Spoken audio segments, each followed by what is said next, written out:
E a Virgínia virou alvo da TV Globo no fim de semana, com uma sátira, com uma dose de humor, mas muitos fãs decidiram reagir, estão revoltados. A gente vai contar o desdobramento dessa história a partir de agora no nosso painel Isto é Gente, que também aborda a estreia de Luiz Bate à frente do Alô Você no SBT. Tem um ponto importante que é a questão da audiência, e a Record reagindo, mudando o horário do Balanço Geral, antecipou, mexeu na grade, trouxe conteúdo exclusivo, reportagem especial com Margareth Bonetti, aquela envolvida no podcast, né? A casa... Da mulher abandonada. A casa, isso. E aí, olha, você pensa, teve também conteúdo lá com o MC Rian, tudo isso pensado pra frear o Bate. Teve a estreia do Infantil, a gente vai comentar aqui a repercussão, os bastidores e uma informação que eu soube ontem, mas que eu não sei se vai se consolidar, se vai acontecer, com base nos números que a gente viu hoje da audiência da manhã do SBT. Daqui a pouquinho eu conto pra vocês qual foi o rumor, qual foi a especulação que essa fonte lá do próprio canal me contou. Vamos falar do Festival da Cunhã, que aconteceu nesse fim de semana. Eu tava lá em Manaus, acompanhei, teve uma galera incrível, GK, Poca, o Léo Bittencourt, que tava na Globo, várias personalidades, gente querida, foi incrível. A gente vai falar também, dar o destaque aqui de Patrícia Bravanel, Luciano Huck, que tem história... Olha, hoje tem muita coisa, e vamos contar com exclusividade aqui pra vocês os detalhes da revelação que a Maraísa, da dupla Maiara e Maraísa, me fez em relação a um detalhe importantíssimo que vai influenciar não só na carreira delas, nas músicas da dupla, mas no meio sertanejo como um todo. Já a gente detalha, mas vamos começar com Virgínia Fonseca. Não é isso, Lê? Olha, Exatamente. Letícia Sena está aqui. Como toda semana, então seja bem-vinda. Obrigada. Conta pra gente esse destaque, porque você estava acompanhando tudinho da Virgínia lá. Eu estava acompanhando ontem no Fantástico. O Fantástico agora tem um quadro que chama... Só a Globo não mostra. Só a Globo não mostra. Inclusive, até fazendo uma sátira ali. E aí pegaram um lance que a Virgínia essa semana foi anunciada. Semana passada foi anunciada como rainha de bateria da Grande Rio, no lugar da Paula Oliveira. E tiraram um sarro, fizeram uma paródia usando Beth, rainha, não sei se você chegou a ver o vídeo. Beteria, rainha de bateria, com a situação da CPI das Beths, né? E aí parece que não pegou muito bem, não sei, até tô falando com uma advogada pra ver se pode rolar um processo ali, se a Virgínia pode entrar com... Porque foi chacota, viralizou nas redes sociais. O que você achou disso? Então, eu acho, a minha leitura é assim, a Globo vem adotando essa linha até pra situações polêmicas da própria casa, a Globo não mostra. Tipo, situações que reverberam de crise nos bastidores, de algum programa que fez algo que, enfim, viralizou. Eu acho que tá dentro do... Na minha opinião, e a gente eu vou contar pra vocês aqui sobre a reação, porque eu vi que tem muito fã detonando a Globo, a onda de ataque, o pessoal falou que o programa tá perdendo credibilidade, enfim. Que a Globo também tem bets que patrocinam, teve isso também. Que patrocina o próprio BBB, o jogo de futebol, acho que também tem patrocínio de bet. O que eu acho a nova forma, né? A nova forma de fazer crítica que o Fantástico encontrou ali dentro do Isso a Globo não mostra, pra mim, é do ponto de vista do humor e da avaliação, que é olhar para os recortes da semana e satirizar, tá dentro do jogo. Eles fizeram com criatividade, na minha opinião, uma alfinetada, mas que ao mesmo tempo não é só pra Virgínia. Eu acho que é pra si própria. Sabe? A própria TV Globo tem Bet ali patrocinando, né? O reality show Big Brother, por exemplo, os jogos de futebol. A Bet hoje acaba tendo a função de promover grandes eventos culturais, esportivos no país inteiro e, ao mesmo tempo, essa dependência absurda é um ponto de avaliação, tanto é que está rolando uma CPI, né, para entender o que é regulamentado, o que não, se de fato o influenciador pode se beneficiar com esse tipo de publicidade. Então, acho que dentro desse cenário vale a brincadeira. Eu acho que, de alguma forma, quem é fã não gosta, o próprio artista, como a Virgínia, pode não gostar, mas eu acho que não entrou no aspecto moral da coisa. Ninguém acusou, na minha leitura, ela de nada mais do que ganhar dinheiro e ser uma pessoa que tem ali benefícios, como, por exemplo, uma condição de vida boa, uma pessoa que tem o patrocínio de Bet, que consegue estar como rainha numa escola de samba que é uma das principais do país, mas dentro do que eu vi, eu não achei que soou como uma ofensa pessoal. É muito mais no sentido de ter uma grande influenciadora que é uma espécie de rainha da Beth. Veio Então, logo após a reportagem do Leonardo, do sogro, né? Fizeram uma reportagem ali do show. a televisão é audiência. Tava com uma audiência de gente que gosta de Leonardo. Há uma associação direta porque Virgínia é casada com o filho do Leonardo. É meio que uma estratégia para aproveitar a audiência. Eu não achei desrespeitoso com o Leonardo, porque o Leonardo não é a Virgínia. E, na verdade, o fato de brincar com a situação ali, que é um tema muito sério, porque essa coisa dos jogos de azar, o vício é um assunto sério, ali não foi tratado nesse tom. Foi tratado como uma sátira, com humor. Então, na minha leitura, não era uma grande reportagem. Se fosse assim, ó, fez a entrevista com o Leonardo, terminou e está fazendo uma outra reportagem investigativa, denunciando a Virgínia, tecendo valores sobre a moral dela, Não, ali eu acho que teve muito mais o sentido de deboche, de sátira mesmo, do que jornalismo, sabe? Eu acho que foi mais pro lado cômico. Essa é a minha opinião. Quero saber a opinião de vocês. Concordo, também acho. Acho que não foi pra tanto, né? Eu acho que, obviamente, ela não deve ter gostado. Falar, nossa, o Ru estão fazendo... Mas eu acho que também faz parte. É o ônus da vida pública, né? Exato. É o ônus também de fazer essa associação às bets, que aqui eu não ter juízo de valor. É muito mais sobre assim, cara, você sabe que tudo na vida tem um ônus. O ônus é passar por esse desgaste. Né? Ela ganha dinheiro com isso e tá tudo bem. Se ela tá tudo bem. Ela continua fazendo? Se pra ela tá bem. Até onde eu sei, acho que sim. Acho que tem um contrato. E acho que ela tem uma relação que, se ela for voltar atrás, ela teria que conversar e construir isso, né? Não sei se ela está considerando isso, nunca recebi essa informação. Vamos falar aqui sobre a estreia lá no SBT. A gente tem um ponto aqui que eu acho bem importante a gente destacar aqui hoje, que é sobre o erro e o acerto, né? Pois bem, o SBT decidiu incomodar a Record, né? O SBT deu uma reação, mostrou força com uma nova programação. Mas e aí? Será que o SBT vai voltar a ter a relevância que já teve antes, como televisão, como emissora, como audiência? O que a gente viu hoje na estreia da nova programação foi que falta estratégia em alguns pontos. A gente sabe que o SBT tem potencial. O SBT errou em colocar um programa infantil entre dois programas jornalísticos. Isso é fato. A estratégia, eu até conversei com uma fonte ontem, justamente porque virou uma discussão lá dentro, se não seria melhor o Patati e Patatá no Bom Dia e Companhia, que voltou com uma estrutura linda, um cenário muito legal, né? A volta do Melocotô, muito bom. Eu acho que as crianças precisam voltar a assistir televisão, com qualidade, os desenhos, as brincadeiras, mas aí que tá. Tem que ter estratégia, não dá para ser, no meio da cobertura das manifestações em São Paulo, né? A audiência estava ali já ultrapassando, chegando perto dos 3 pontos, aí vai pro Bom Dia, que marcou na prévia 2 pontos de média. Foi uma queda de, vamos dizer assim, eu acho que 1 ponto de audiência hoje na televisão é muita coisa. É uma queda brusca para o SBT sofrer essa perda para depois o BAT assumir essa audiência e fazer subir. Então, eu vou contar aqui para vocês o que a minha fonte me falou ontem e que para mim faz sentido com base no cenário que eu vi aqui. Houve um erro de estratégia do SBT em colocar o Bom Dia e Companhia entre 2 jornais, caiu a audiência, né? A volta do Melocotô é legal, os palhaços, o cenário, estava tudo muito lindo. Uma pena que o horário e a estratégia não foi bem desenhada. Na minha opinião, e o que eu estava conversando com essa fonte por que não então começa amanhã com o infantil?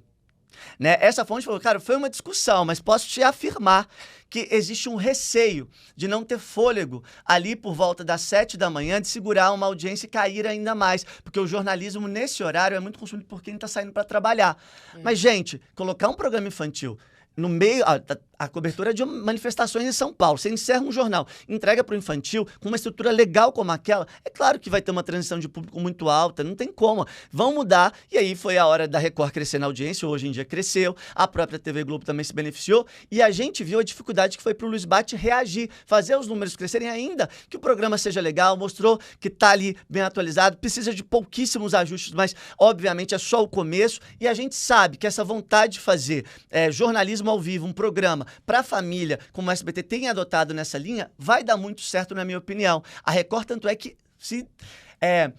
teve que se desdobrar, porque antecipou na última hora a entrada do Balanço Geral com o Alessandro Passaia, trouxe reportagem exclusiva, né, da Mulher da Casa Abandonada, teve reportagem, conteúdo exclusivo do jornalismo também com o MC Rian. Então, a Record olhou com medo, e o Bate conseguiu subir a audiência que recebeu do infantil. Mas, gente, a gente sabe que televisão é efeito cascata.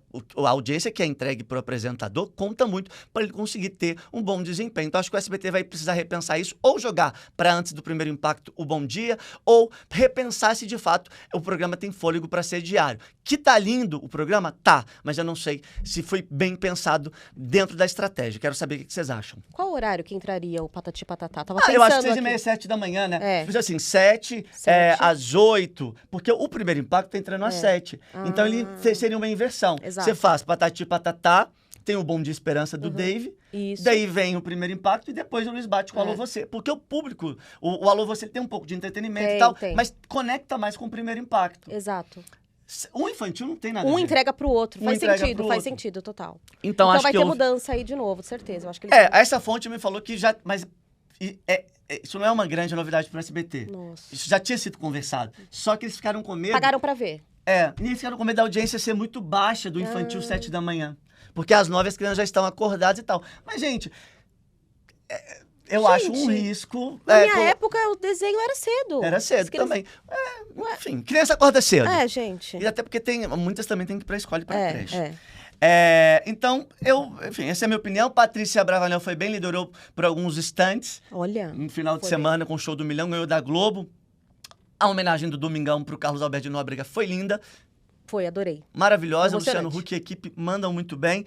Então, acho que a gente pode ter um saldo aí extremamente positivo em relação a isso. Agora, vamos falar da exclusiva de Maiara e Maraísa, tá? Mais detalhes a gente colocou lá na minha coluna no istoé.com.br, acesse e confira. Mas qual é o ponto?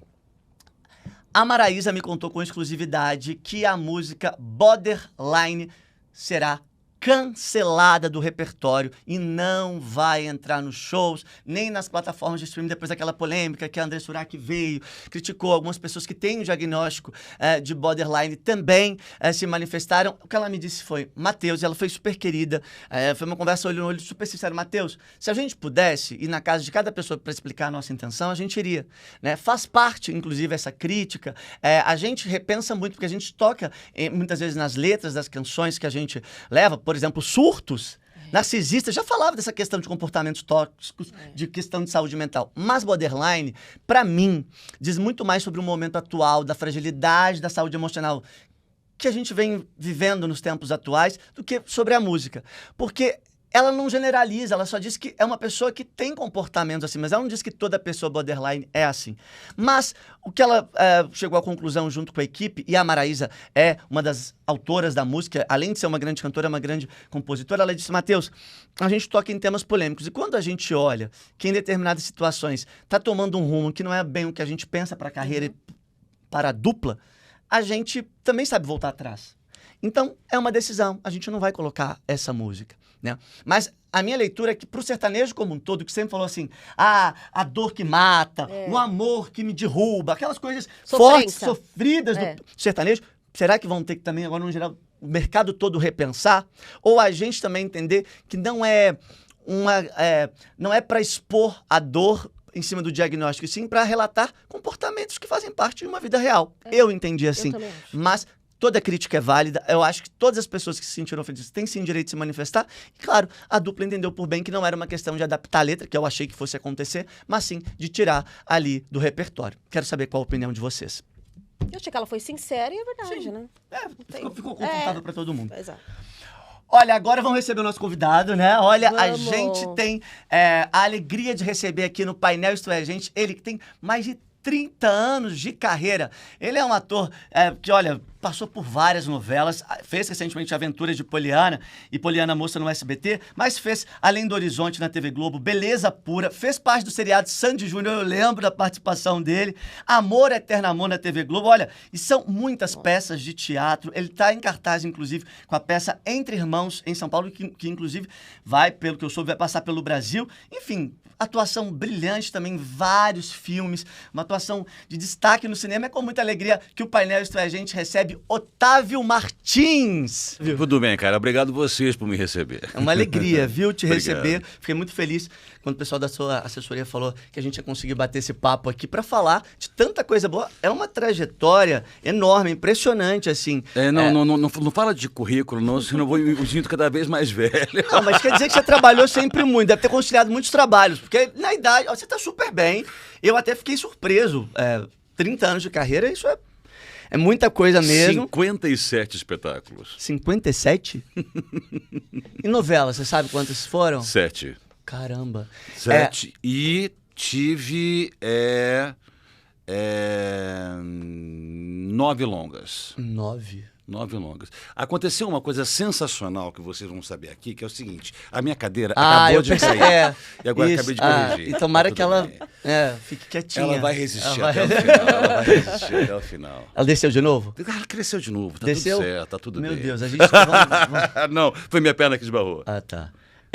Olha só, vamos começar falando. A gente daqui a pouquinho vai falar da peça que inclusive está em cartaz, né? O Pavão tá contigo, né? Isso. Quero entender um pouco dessa dinâmica. Mas a gente vem acompanhando muito dessa coisa do digital, tá muito presente na vida do ator. Muitas vezes até há quem reclame porque... Mas parece até uma exigência, né? Que o ator também seja ali um pouco influencer, que ele tenha presença no digital. Como que é a sua relação com essa nova fase do mundo, vamos dizer assim, da arte? Eu vou dizer uma coisa pra você. Tem a minha ligação com a rede social, eu sou muito... publicão, cara. Eu sou muito galera. Tipo assim, tem umas coisas que... Eu já aprendi que eu não posso repostar, eu já aprendi que eu não posso comentar umas coisas, porque senão o povo cai matando, tá tudo certo. Mas a minha relação é muito amadora. Eu falo isso amadora, eu tenho 1 milhão de seguidores, né? No Instagram, que é considerado um número robusto, bacana. Mas grande parte desses seguidores veio por conta das crianças que assistiam às aventuras de Poliana e Poliana Moça. Eu era o vilão da novela. Sim. Então tem um agregado aí, né? E às vezes até eu sou procurado porque as pessoas falam, não, você tem 1 milhão de seguidores. Eu falo assim, eu não tenho 1 milhão de seguidores. Eu tenho 1 milhão de crianças que assistiam a novela. Não são 1 milhão de seguidores. Eu acho que eu não sou influencer, não quero influenciar ninguém. Deus me livre de você ser influenciado por mim.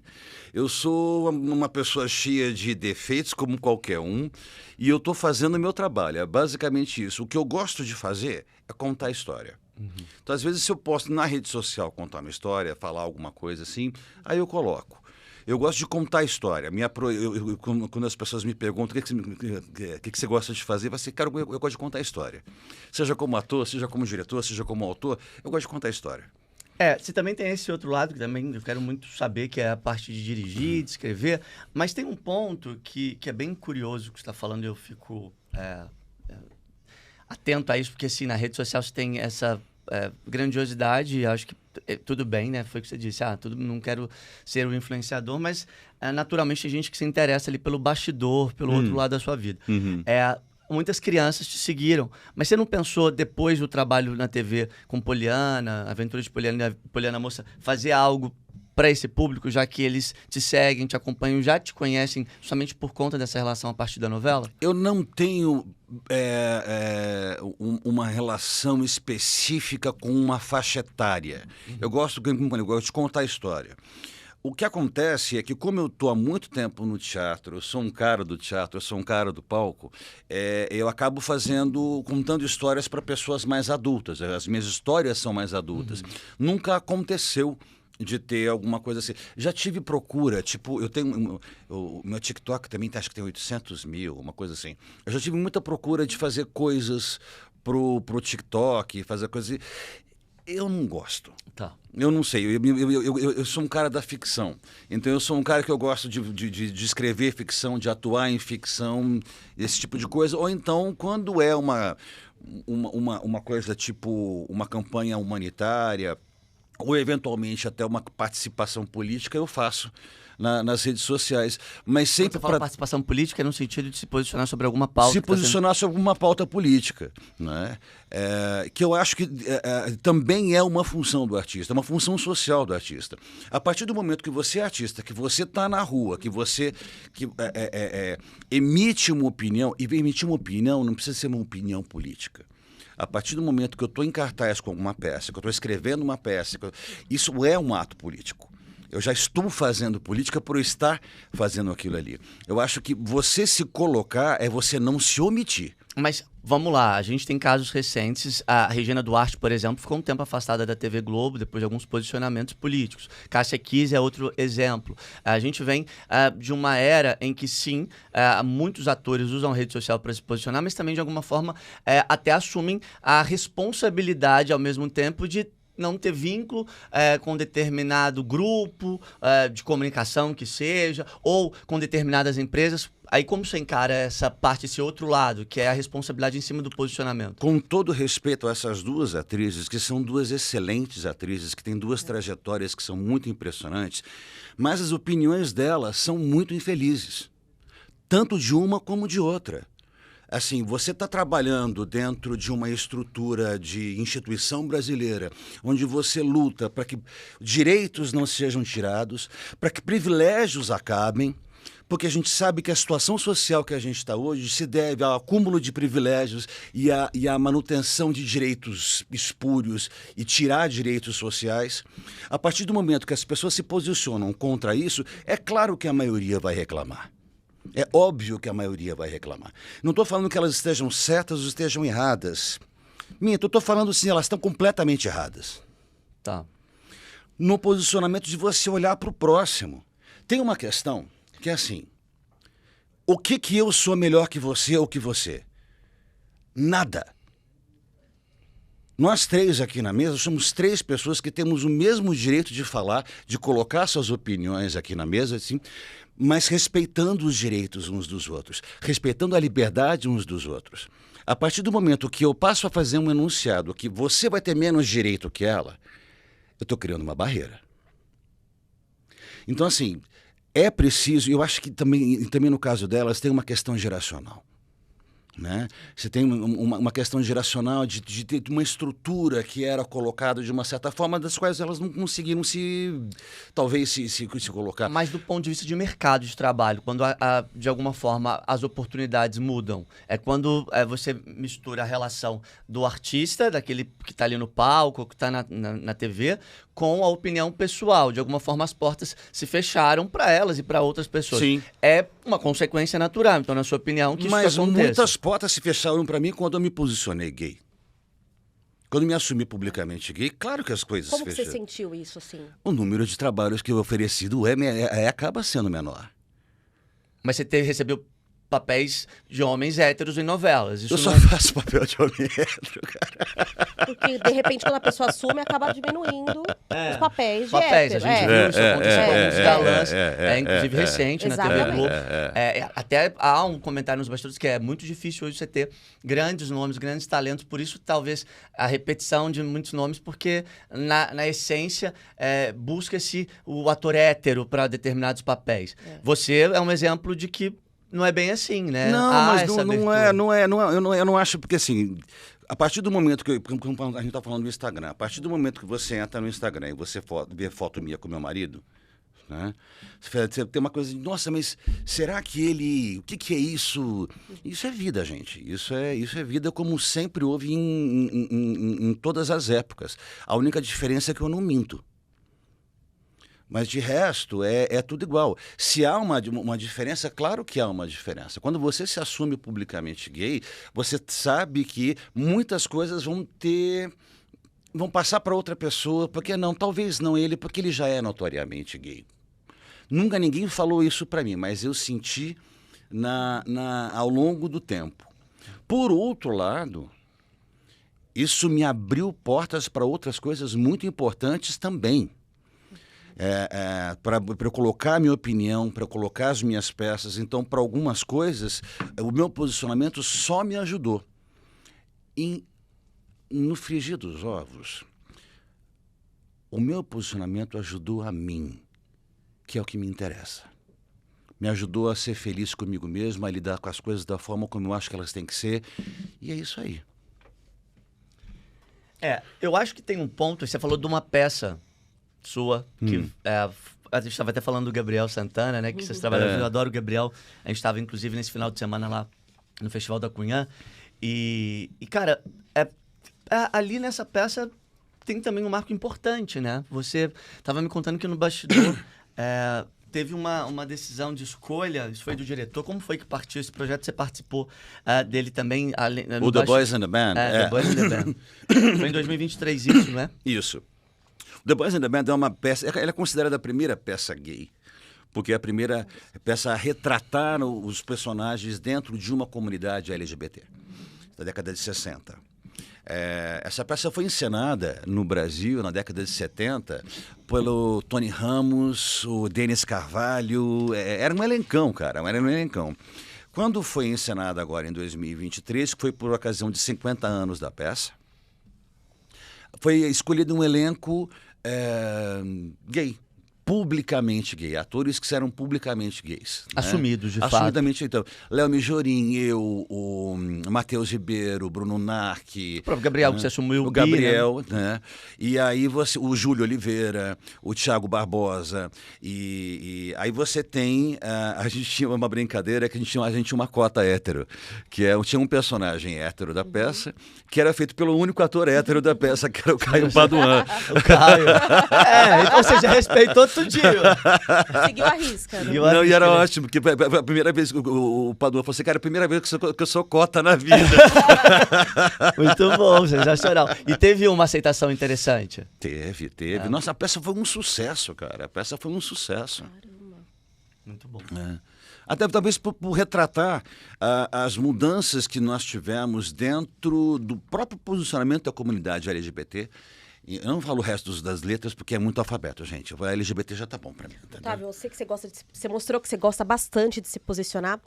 Tem a onda agora dos remakes. Eu queria saber o seu posicionamento sobre isso. Eu sou contra. Você é contra? Sou contra. Sabe por quê? Porque quando você faz um remake, você está diminuindo a capacidade criativa de novos criadores. Quando você faz um remake, você está recontando, você está requentando a mesma história. E não é de hoje que a gente está vendo remake. Isso é uma série de remakes. Tanta história nova que pode acontecer aí. A diferença você vê quando você dá uma olhada nas séries internacionais, onde vê assuntos diferentes, abordagens diferentes, pontos de vista diferentes. Novela é novela. Novela sempre vai ser novela. Novela tem um mocinho, tem a mocinha, tem uma fórmula ali que funciona. E eu concordo inteiramente com o Antônio Fagundes, que eu acho que novela é para ser TV em vídeo. Novela não é cinema. Não é série. Novela é novela. E a gente sabia fazer isso como ninguém. Né? A gente sabe ainda fazer isso como ninguém. Né? Quando você fala sabia, essa é a minha preocupação. Você acha que o brasileiro foi desaprendendo a fazer novela? Não é que é desaprendendo. Sabe o que acontece?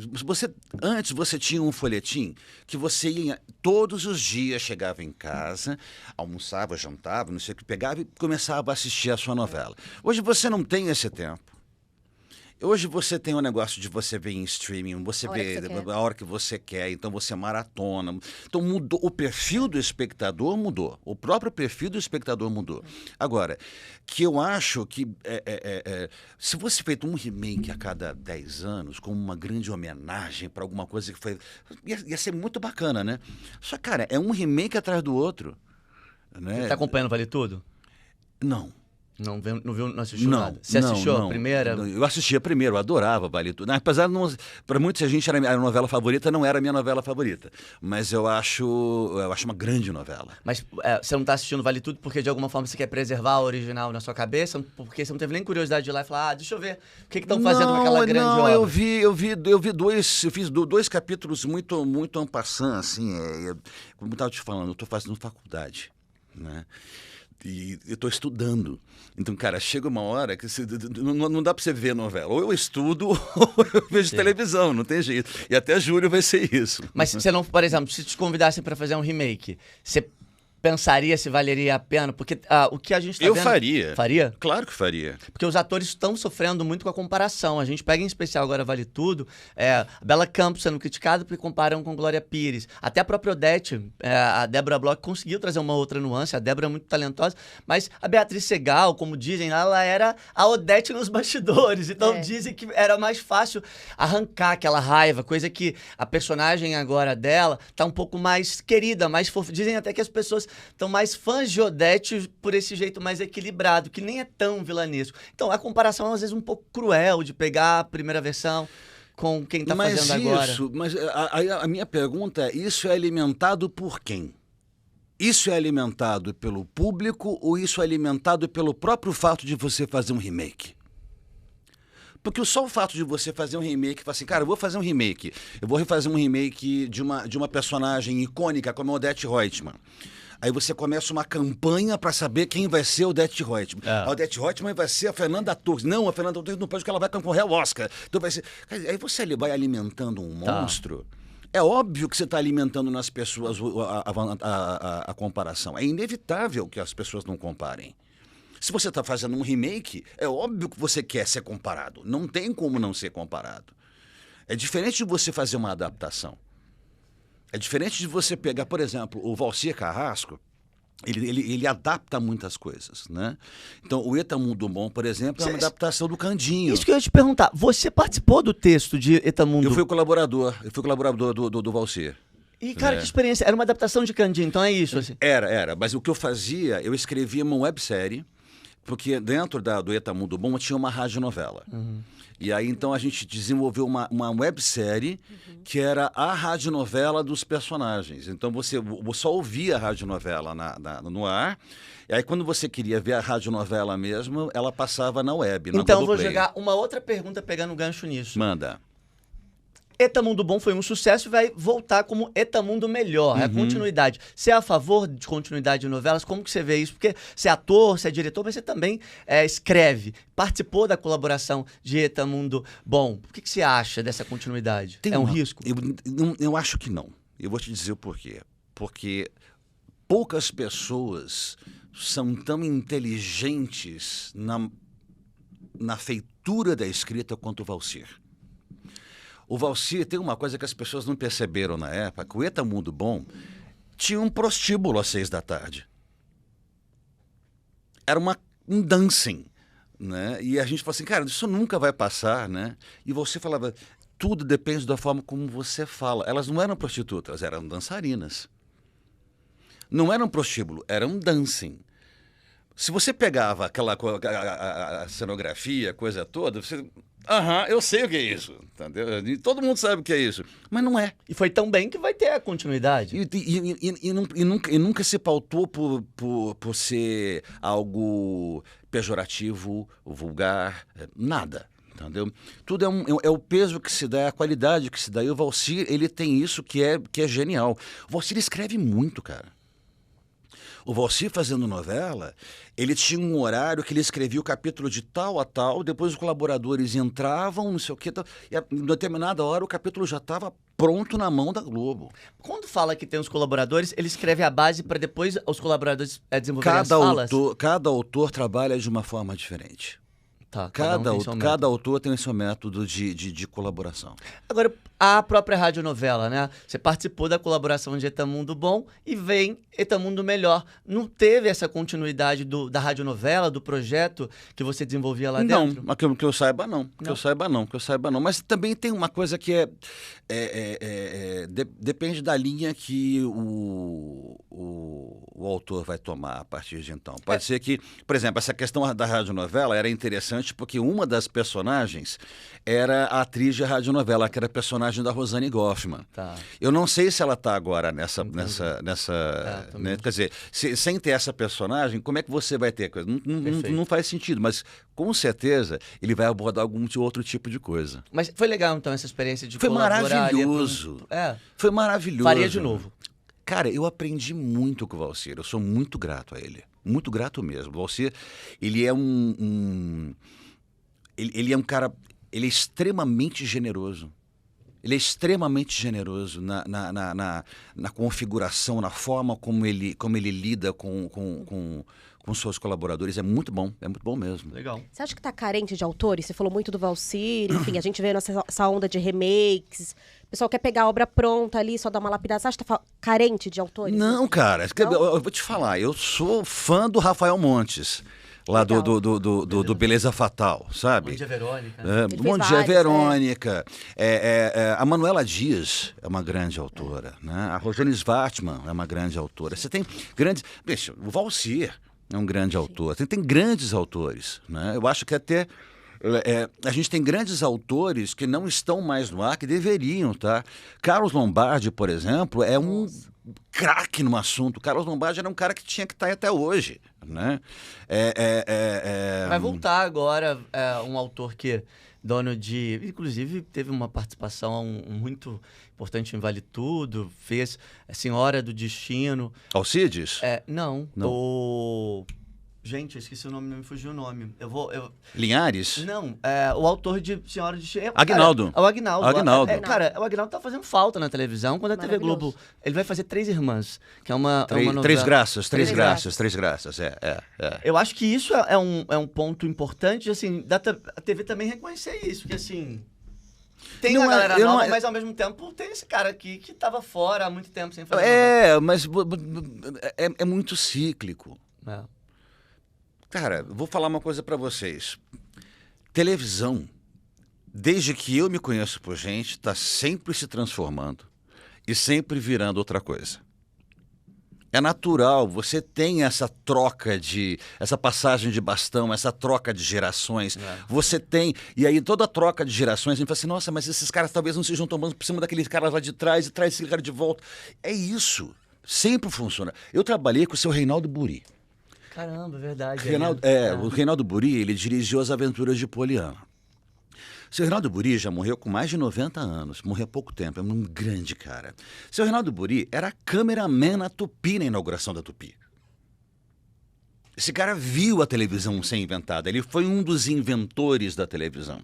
E assim como ele, você tem vários caras que inventaram a televisão, o que hoje é a televisão se deve a eles. Por exemplo, valoração de comercial. Você sabe quem trouxe valoração de comercial e valoração de tempo para a televisão brasileira? Não faço ideia. Boni. Porque ele era do departamento comercial. Porque tinha uma coisa, como é que você faz para valorar? Porque antes as garotas propaganda, elas entravam no ar. Às vezes você tinha garota propaganda que ficava 30 segundos, 40 segundos. Às vezes tinha garota propaganda de 5 minutos. Não tinha um parâmetro de tempo de coisa. Quem minutou, quem trouxe isso tudo para cá, a partir do rádio, foi o Boni. Caramba. Então você tem... A história da televisão brasileira é uma história muito rica. Muito. A gente não pode esquecer, o Brasil foi o primeiro país da América Latina a ter televisão. Tá? Nós somos os primeiros a estipular uma programação que era totalmente calcada no rádio. Toda a mesa redonda de futebol é do rádio. Os folhetins das novelas vêm do rádio. Os programas de auditório vêm do rádio. Até hoje a programação da televisão brasileira é calcada em cima da antiga programação do rádio. O rádio já mudou, a televisão ainda não. Hoje você tem uma diminuição de investimento em ficção, com um aumento de coisa de auditório. Então você tem na televisão, quando você liga, cara, conforme você vai pulando de canal, tem um apresentador diferente com a mesma plateia. Né? Você tem aquela... bem parecido. Então você tem mais ou menos uma mesma variação das coisas ali. Se você pegar, por exemplo, o que a Ana Maria Braga fazia nos anos 90, com o que é feito hoje de manhã, em todas as emissoras, você fala assim, mas está todo mundo imitando a Ana Maria Braga? Sim, mas ela também já não era precursora disso, ela já fazia uma coisa que muito antes já se fazia. Então você tem uma continuidade com uma cara nova, com uma feição nova, mas no fundo é a mesma coisa. Legal. Eu acho. Vamos agora... Não é legal. Não é legal, a gente pode mudar esse negócio. Mas eu achei legal a sua observação, porque eu acho que é isso mesmo, a nossa dependência do rádio nos tornou talvez um pouco mais, acho que rigorosos a seguir formatos. Eu acho que até falta, eu acho que o brasileiro tem muita condição, por exemplo, eu acho que a gente importa muita coisa e a gente poderia criar muita coisa que tem mais no nosso DNA, mas faz muito pouco. Isso, a gente compra muito enlatado. E quando a gente faz coisas com o nosso DNA, é um sucesso absurdo. Vocês viram Sintonia? Cara, eu só assisti uma, mas Netflix. eu achei... Cara, aquilo ali é muito bem feito. Sintonia maravilhoso.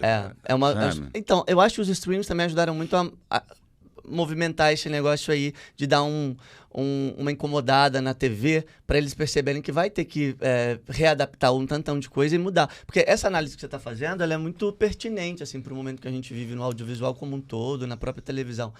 Mas eu também acho que tem uma tentativa de entender esse negócio que o Boni fez lá atrás. Eu acho que dá pra gente fazer um paralelo, que talvez surja um nome agora de recalcular como esse dinheiro chega e funciona para as produções televisivas. Porque hoje o que eu vejo é indo muito para o jornalismo, indo muito para o futebol, mas você tem ali muitas outras possibilidades que não abocanham mais a mesma fatia do que a gente fala de produção na televisão. Uma das coisas que a gente está pedindo já faz um tempo é a regulação dos streamings.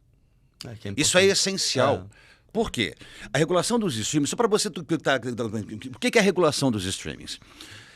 Nós seguimos meio que uma coisa parecida com o Uber, meio coisa parecida com o Airbnb. Você tem uma figura jurídica que é uma figura jurídica internacional, que não corresponde exatamente às regras e às leis do seu país. Então você tem que fazer adaptações. Para o Airbnb funcionar, para o Uber funcionar, você teve que criar dispositivos onde isso pudesse ser regulado. Isso tem que ser feito também com os streamings. Os contratos que os streamings oferecem para quem cria são leoninos. E são contratos horríveis. Você perde os direitos que você tem sobre absolutamente tudo em prol dos caras.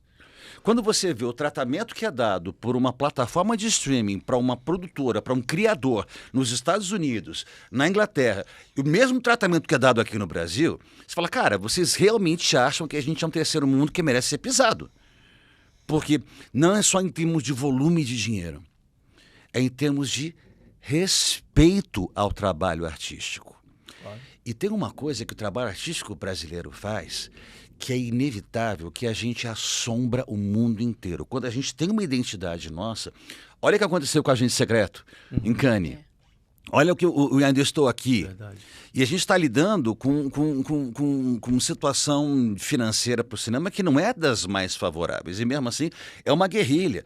Aquilo que os caras fazem é guerrilha. Fazer arte é uma guerrilha o tempo inteiro, porque você não tem esse conforto de você ter um fundo que vem cá e injetar um dinheiro para você se garantir até o final da sua produção, como tem nos Estados Unidos. E é muito caro, assim, é louvável, né, o reconhecimento da Fernanda Torres, do Wagner Moura ali, nos seus trabalhos, né? Primeira premiação para um ator brasileiro em Cannes. Só tem um ponto que é muito caro para esse cara chegar ali, se manter, esperar um bom trabalho. Então, um artista que pensa em levar, né, esse talento para fora, ser reconhecido em Hollywood, enfim, mundo afora, tem um bastidor aí que muito pouco é falado, que não é para todo mundo. O cara às vezes tem muito talento, mas ele não tem o respaldo financeiro para sustentar uma carreira nessa busca de espaço lá fora. Pode ter isso também. A gente tem um grande exemplo, cara. A gente fala assim, dos atores que ganharam Cannes. Sandra Corvelloni ganhou a melhor atriz em Cannes. A Sandra Corvelloni é uma grande atriz. Eu já tive a oportunidade, a honra de trabalhar com ela 2 vezes. A Sandra é uma grande atriz que faz papéis muito pequenos, muito menores do que aquilo que ela poderia oferecer dentro da televisão. Ela no cinema tem uma carreira, no teatro ela tem uma carreira impressionante. Mas, por exemplo, dentro da televisão, daquilo que poderia ser oferecido para Sandra, cara, ela é a melhor atriz em Cannes, pelo Linha de Passe. Ela é uma grande atriz. Essa mulher tinha que estar andando na rua de limusine, bicho. Sabe assim? E não, tá lá, é guerreira todo dia. E não é que ela se importe com isso. Porque não é uma coisa que a gente se importa. Mas, no fim, é uma forma de reconhecer. Mas é uma forma de reconhecer. É só para ser justo. Seria justo. O Rubens Correia era um ator que morreu de AIDS na década de 90, era um grande ator. E depois se procurem, Rubens Correia, ele é um velhão já assim. E aí ele falava uma coisa que eu falo isso, eu tenho isso como um lema para mim, eu falo isso dos meus amigos. O teatro não precisa de ninguém. A gente é que precisa dele. Por isso que a gente está lá. Então, isso mesmo acontece comigo, acontece com a Sandra Corvelloni, acontece com o Wagner Moura, acontece com o Zé das Couve, que você não conhece, que também faz teatro. É uma questão de paixão. Essa é uma profissão que você tem que ser muito vocacionado para seguir, porque você tem tudo para não seguir. Você tem tudo para não seguir. É conta, é condomínio, é tudo. E é uma profissão em que você é julgado o tempo inteiro. As pessoas nunca pararam para pensar nisso. Se você está na televisão, se você está no teatro, a hora que você olha para o ator, a primeira coisa é você, gostei do ator. Não gostei do ator. E se você não gostou, o ator tá ferrado, porque você vai passar 2 horas odiando ele, o cara tá andando ali. o máximo que ele pode, e é isso. A gente é julgado todos os dias. O nosso trabalho é julgado todos os dias. Cada vez que eu entro em cena, cada vez que você liga a televisão e me vê, eu estou sendo julgado. Sim. Agora, falando de julgamento, pra gente chegar na reta final, o papo passou rápido, eu só vou te contar, entendendo tanto de coisa, mas Entre Irmãos, essa peça tem um significado especial, porque você também, além de atuar, você participou da construção de todo o texto. O texto é meu, o texto é meu. É só seu. É meu. Ó, eu achei que você tinha colaborado com mais não. pessoas. Então, e não é autobiográfico, pelo que eu li, é uma coisa que você tem irmão, mas não é uma coisa que você está relatando. Não. Então, o que de fato, quem vai para a peça, quem vai ali acompanhar, pode esperar, porque eu sei que está sendo super elogiado, você e o Pavão, Fernando Pavão, que estão ali representando esses personagens tão fortes, tão densos, com uma história que me pareceu, no mínimo, potente demais para tocar em feridas de coisas de família, né? É um reencontro, não é isso? Esse texto são dois irmãos, na faixa dos 50 anos, que se reencontram depois de 25 anos de rompimento. Quem não tem uma família que tem irmãos rompidos há muitos anos, né? E como toda boa história de rompimento, é uma história de mal entendido. Então, são dois irmãos que se reencontram no velório do pai. Então, um deles está velando o pai, chega o outro irmão, que faz 25 anos que não vê, no mesmo velório. Então, eles estão diante um do outro pela primeira vez depois de 25 anos. Então, é esse acerto de contas. Só que esse acerto de contas, ele traz duas coisas de pano de fundo, que são os temas que são tratados na peça. Primeiro, é sobre saúde mental. Porque os dois tiveram uma experiência de serem filhos de uma pessoa que sofria de depressão profunda, né? Quem lida com mãe, pai, parente com depressão sabe o que significa isso. Então, primeiro tem isso aí. E segundo, que é uma peça que fala sobre o universo masculino, da emoção masculina. Tirando o lado tóxico, tirando a questão da pauta, que é da masculinidade tóxica, mas tocando num outro assunto que é as emoções masculinas. Parece uma loucura falar isso, quando a gente fala raiva, uma coisa é a raiva masculina, outra coisa é a raiva feminina. É a raiva, mas ela se expressa de formas diferentes. E quando você está entre homens, a relação, assim como quando você está entre mulheres, as relações são diferentes, os códigos são diferentes. E quando você está entre irmãos é pior ainda, porque irmão é a pessoa que mais te conhece na vida. O teu irmão te conhece mais que o seu pai, te conhece mais que a sua mãe. E é por isso mesmo que ele não te respeita, porque ele te conhece. Vocês estiveram em conjunto, em comum, vocês tiveram uma infância, você tem mais do que sangue, você tem criação. Você tem a mesma ordem do pai e da ordem da mãe. A forma como cada um reage independe. Mas você tem essa construção. Então você tem uma construção desse universo, que é um universo emocional desses dois homens, onde a plateia é jogada dentro desse caldeirão de família. Caramba, hein?